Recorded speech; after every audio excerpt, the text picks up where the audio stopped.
انا للہ و انا الیہ راجعون رضن بقضائہ و تسلیما لامرہ۔ پہلے تو ہم اپنی تمام صحافی برادری کا شکریہ ادا کرتے ہیں کہ بہت مختصر سے نوٹس پر انہوں نے ہمارے غم کو محسوس کرتے ہوئے ہماری دعوت پر اتنے کم وقت میں یہاں تشریف لائے۔ وہ اپنا فرض ادا کر رہے ہیں اور اس فرض کے ادائیگی کا سب سے بڑا ثبوت یہ ہے، یہ پورا پاکستان اس پریس کانفرنس کے ذریعے سن رہا ہے کہ خود میڈیا کے افراد اس میں شہید اور زخمی ہونے والوں میں شامل ہیں۔ میرے پاس نام ہے، روزنامہ امت کے رپورٹر رجب علی کے بھائی اس میں جام شہادت نوش کر چکے ہیں، جیو کے بہت ہی مشہور اینکر اور رپورٹر فہیم صدیقی خود زخمی ہیں، ان کا بیٹا زخمی ہے، ان کا بیٹا شہید ہو چکا ہے۔ پہلے اس وقت جب خبر آئی تھی زخمی کا، بیٹا شہید ہو چکا ہے اور بھانجی زخمی، بھانجی بھی شہید اور وہ خود زخمی۔ سب ہم اس صحافی برادری کو پہلے تو تعزیت پیش کرتے ہیں سب سے پہلے، اور دوسری بات یہ جو 30 کے قریب شہداء ہیں، ہم نے لاشیں اٹھائی ہیں، ہم یہ غم جانتے ہیں، پورے پاکستان کو یہ پیغام دینا چاہ رہے ہیں کہ اس میں صرف اہل تشیع کے شہید نہیں ہیں، اس میں ان صحافیوں کے علاوہ بھی 7 ہمارے اہل سنت بھائی شہید ہوئے، جن میں خواتین بھی، اور پرسوں بھی یہی ہوا تھا جب پاپوش اور قصبہ میں جو دھماکے ہوئے ان میں 19 میں سے 7 یا 8 ہمارے اہل سنت کے برادران اور ان کی خواتین اور ان کے بچے شدید زخمیوں میں شامل ہوئے۔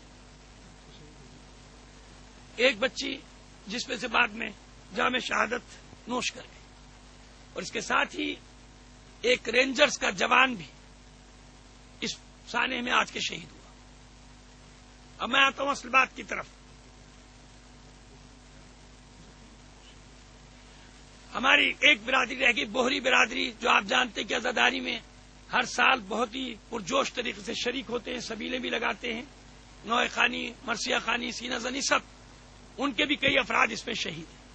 یہ سانحہ کسی ایک گروہ کے ساتھ نہیں، یہ پوری انسانیت کے ساتھ ہوا ہے۔ تمام شہداء کو اس رینجرز کے جوان سمیت خراج عقیدت پیش کرتے ہیں، ان کے پسماندگان کو صبر جمیل عطا کرے پروردگار عالم۔ اب ہم آتے ہیں اصل بات کی طرف۔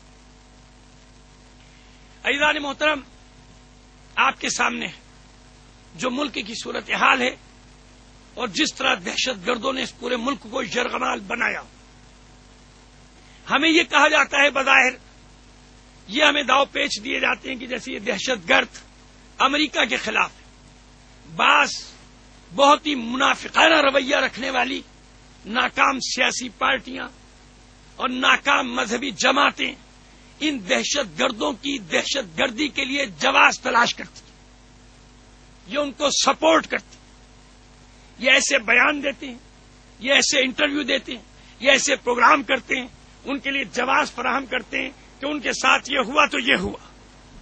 یہ ماضی میں جڑیں تلاش کرتے ہیں کہ 2001 کے بعد ہوا، لیکن ان کی سوئی 2001 پہ اٹکتی ہے۔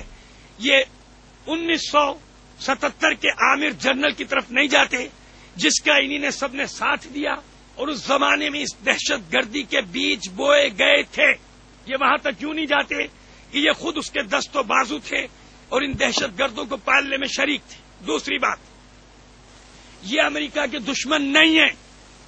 اگر یہ امریکہ کے دشمن ہوتے تو یہ امریکہ سے لڑتے، یہ امریکہ سے نہیں لڑ رہے۔ انہوں نے پاکستان کو مقتل بنایا ہے، اور امریکہ بھی یہی چاہتا ہے، اسرائیل بھی یہی چاہتا ہے۔ یہ بظاہر آپ کو لگ رہا ہے کہ دنیا کہتی ہے امریکہ کے دشمن نہیں، یہ امریکی ایجنٹ ہیں، امریکی ڈالرز پہ ان کی پرورش ہوئی ہے، امریکہ نے ان کو ٹرین کیا ہے، امریکی تنظیم بلیک واٹر کہ یہ ایجنٹ، یہ ٹاؤٹ ہیں، اور پوری طرح سے امریکہ اس میں ملوث ہے، اور یہ اسی کے لیے کام کر رہے ہیں۔ یہ پاکستان کو عدم استحکام کرنے کا جو سامراجی منصوبہ ہے، یہ اس پر عمل پیرا ہے۔ یہ ایک بات. اور بہت دیر سے ہم یہ بات سن رہے ہیں. اپنے محترم برادران سے، صحافی برادران سے خاص طور پہ میری گزارش ہے، جب ایسا ثانیہ ہوتا ہے، ہم پر ظلم کا پہاڑ توڑا جاتا ہے، فوراً واقعے کا رخ موڑ دیا جاتا ہے. کیسے موڑ دیا جاتا ہے؟ اچانک بالکل پہلے سے طے شدہ منصوبے کے تحت ڈھاٹے بردار لوگ، ڈنڈے بردار لوگ، گاڑیوں میں سے ایک دم پیٹرول کے کنستر کوئی جلوس میں لے کے نہیں چلتا، کنستر لے کے آتے ہیں تاکہ ہمارا فوراً سبوتاژ کر دیا جائے ہماری مظلومیت کو. اور بجائے اس کے کہ ہماری مظلومیت کا پرچار ہو کہ ہم لاشیں اٹھا رہے ہیں عورتوں اور بچوں کی آج عاشور کے دن، دوسری طرف رخ موڑا جاتا ہے. جب ہماری تجربہ 30 سال کا ہے کہ ہمارے ہر جنازوں کو اسی طرح سبوتاژ کرنے کی کوشش کی جاتی ہے. آپ مجھے بتائیے کہ میڈیا پہ یہ سب کچھ ہو رہا ہے، 27 دسمبر کو کوئی کنٹرول کر سکا تھا؟ 12 مئی کو کوئی کنٹرول کر سکا تھا؟ کتنی بڑی بڑی ملک گیر تنظیمیں تھیں. اس شہر جو آتش فشاں کے دہانے پر ہے، ہر روز ایک چھوٹا سا ثانیہ ہوتا ہے، پورے شہر میں آگ لگ جاتی ہے اور ہماری مظلومیت پیچھے رہ جاتی ہے. 12 مئی کو کوئی بھولے گا؟ 27 دسمبر کو کوئی بھولے گا کیا ہوا اس شہر میں؟ کیا قیامت ٹوٹ پڑی؟ تو عزیزو، موت ہوتا ہے جب کوئی حادثہ ہوتا ہے اتنا بڑا، لاکھوں کا مجمع سڑک پر ہے، کسی کو نہیں پتا کہ کالے کپڑوں میں کون ہے، ڈھاٹا باندھ کر کون ہے. یہ ایلیمنٹ نکلتے ہیں، فوراً 1 سیکنڈ کی دیر نہیں لگتی. ہم اپنے زخمی اٹھا رہے ہیں، ہم اپنی لاشیں اٹھا رہے ہیں، ہم اپنے علم سنبھال رہے ہیں، ہم اپنے تعزیے سنبھال رہے ہیں، ہم جلوس کو آگے بڑھا رہے ہیں، ہم جلوس لے کے جا رہے ہیں اور پیچھے آگ لگتی چلی جا رہی ہے. اور پھر یہ ہو رہا ہے کہ عزادار یہ کر رہے ہیں. کوئی عزادار یہ نہیں کرتا، اس کا ثبوت دیتا ہوں.